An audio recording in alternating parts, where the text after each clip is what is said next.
And we are back. Earlier this morning, I was joined by Senator Marco Rubio of Florida and Governor John Kasich of Ohio. And I started with Senator Rubio asking him whether the Senate has an obligation to give the president's Supreme Court nominee an up or down vote. We have an obligation to do it, but not now. The term of the Supreme Court is already, or they just started it, but it's not all year long. The court can function with 8 justices. It does it all the time, especially when justices have to recuse themselves. For example, Kagan had to recuse herself early in her term because she just left the administration. We're going to have an election in November where this vacancy is going to be an item of debate, and voters are going to get to weigh in.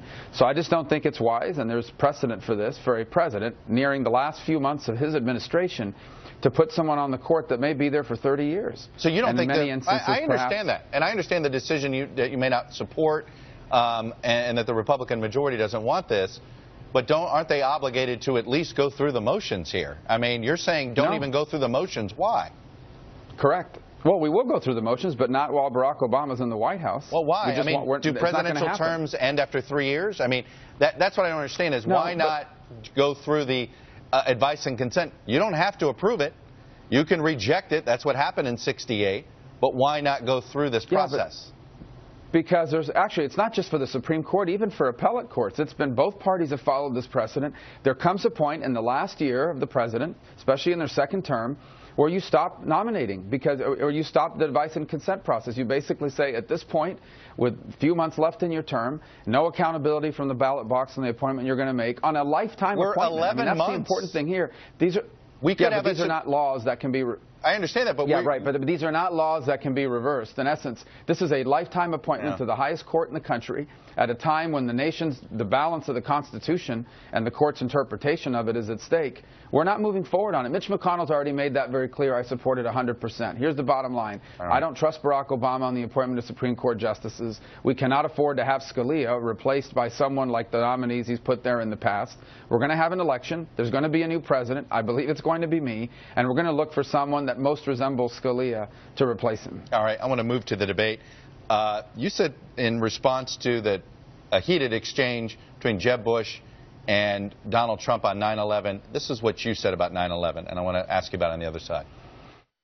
The World Trade Center came down because Bill Clinton didn't kill Osama bin Laden when he had the chance to kill him.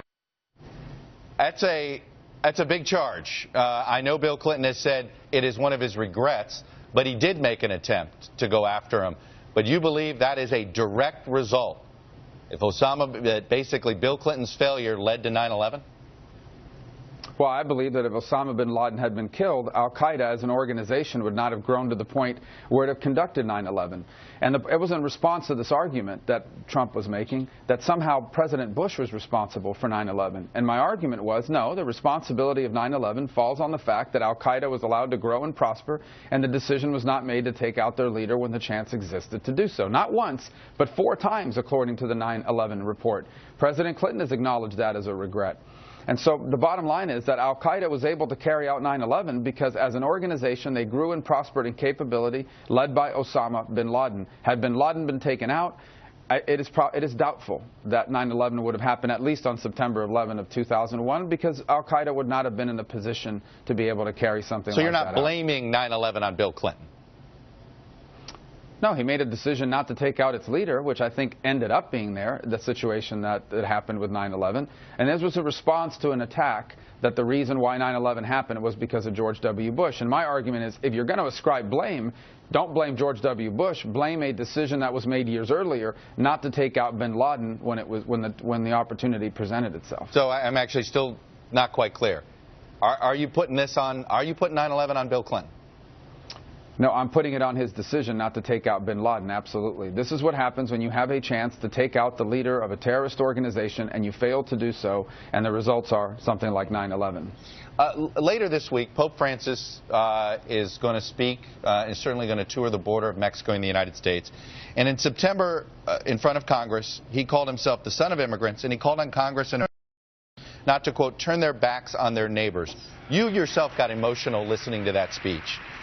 Do you feel that the Pope's message about immigrants, particularly Mexican immigrants in our immigration debate here, do you agree with his take on this?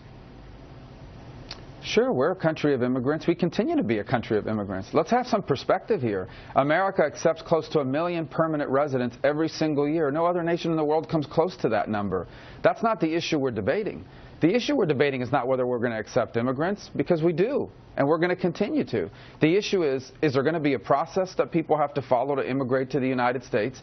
Do we as a sovereign country get to control how many people come here, when they come here, and who they are? And the answer is yes. I don't think the Pope is saying open up the borders and allow anyone who wants to come in. I mean, you can't move to the Vatican just because you feel like moving there. They've got laws that restrict who can live within that nation's city-state. And I think the same is true for the United States.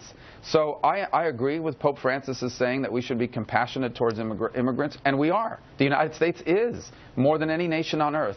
But we are allowed, as a sovereign nation, have an obligation to have immigration laws and to enforce them. And that's what we need to be doing better than what we're doing now. All right, I have to leave it there. We're short on time this morning. A lot to get to, Senator Rubio. Nice to catch up with you. Stay safe on the trail, sir. Thank you.